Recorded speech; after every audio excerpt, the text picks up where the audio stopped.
Yenepoya deem to be ಯೂನಿವರ್ಸಿಟಿಯ Yenepoya medical ಕಾಲೇಜಿನಲ್ಲಿ ಸ್ತ್ರೀರೋಗ ವಿಭಾಗ, ಕ್ಯಾನ್ಸರ್ ಶಸ್ತ್ರಚಿಕಿತ್ಸಾ ವಿಭಾಗ ಹಾಗೂ ಮೂತ್ರಶಾಸ್ತ್ರ ವಿಭಾಗಗಳ ಜಂಟಿ ಆಶ್ರಯದಲ್ಲಿ ಜುಲೈ 21 ಮತ್ತು 22ರಂದು 2 ದಿನಗಳ ಕಾಲ ರೋಬೋಟಿಕ್ ಹಾಗೂ 3D ಲ್ಯಾಪ್ರೋಸ್ಕೋಪಿಕ್ ಶಸ್ತ್ರಚಿಕಿತ್ಸಾ ಕಾರ್ಯಾಗಾರ ನಡೆಯಲಿದೆ.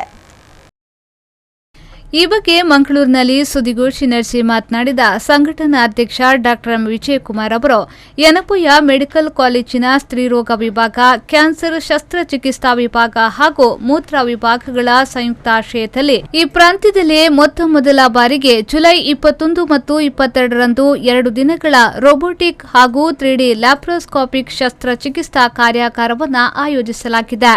ಜುಲೈ 21ರಂದು ಕ್ಯಾನ್ಸರ್ ಶಸ್ತ್ರಚಿಕಿತ್ಸಾ ವಿಭಾಗದವರಿಂದ ಅನ್ನನಾಳದ ಕ್ಯಾನ್ಸರ್, ಗುದನಾಳದ ಕ್ಯಾನ್ಸರ್, ದೊಡ್ಡ ಕರುಳಿನ ಕ್ಯಾನ್ಸರ್ ಹಾಗೂ 22ರಂದು ಮೂತ್ರನಾಳದ ವಿಭಾಗದವರಿಂದ ಕಿಡ್ನಿ ಕ್ಯಾನ್ಸರ್, ಮೂತಾಶಯ ಮತ್ತು ಪ್ರಾಸ್ಟೇಟ್ ಕ್ಯಾನ್ಸರ್ ಹಾಗೂ ಸ್ತ್ರೀರೋಗ ವಿಭಾಗದಿಂದ ಅಂಡಾಶಯ, ಗರ್ಭಕೋಶ ಮತ್ತು ಗರ್ಭಕೋಶ ಭಿತ್ತಿಪದರದ ಕ್ಯಾನ್ಸರ್ಗಳ ಬಗ್ಗೆ ನೈಜ ಪ್ರಾತ್ಯಕ್ಷಿಕೆ ಅಧಿವೇಶನಗಳು ನಡೆಯಲಿದೆ ಎಂದು ಮಾಹಿತಿ ನೀಡಿದರು.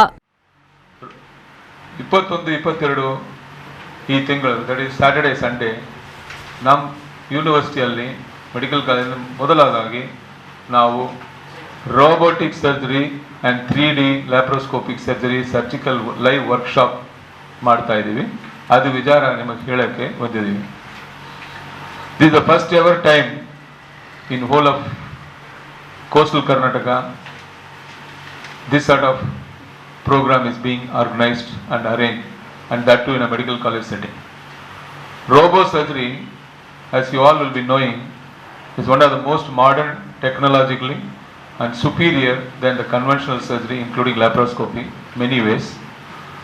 Particularly for the patient, it is more safe, faster recovery, and they can go home at the earliest. ಈ ಸಂದರ್ಭ ಸುದ್ದಿಗೋಷ್ಠಿಯಲ್ಲಿ ಡಾಕ್ಟರ್ ನಿಖಿತಾ ಡಿಸೋಜ ಮತ್ತು ಸಂಘಟನಾ ಕಾರ್ಯದರ್ಶಿ ಡಾಕ್ಟರ್ ಜಲಾಲುದ್ದೀನ್ ಅಕ್ಬರ್ ಉಪಸ್ಥಿತರಿದ್ದರು. ಶರಸಾಲಿಯನ್, ವಿ4 ನ್ಯೂಸ್ 24/7 ಮಂಗಳೂರು.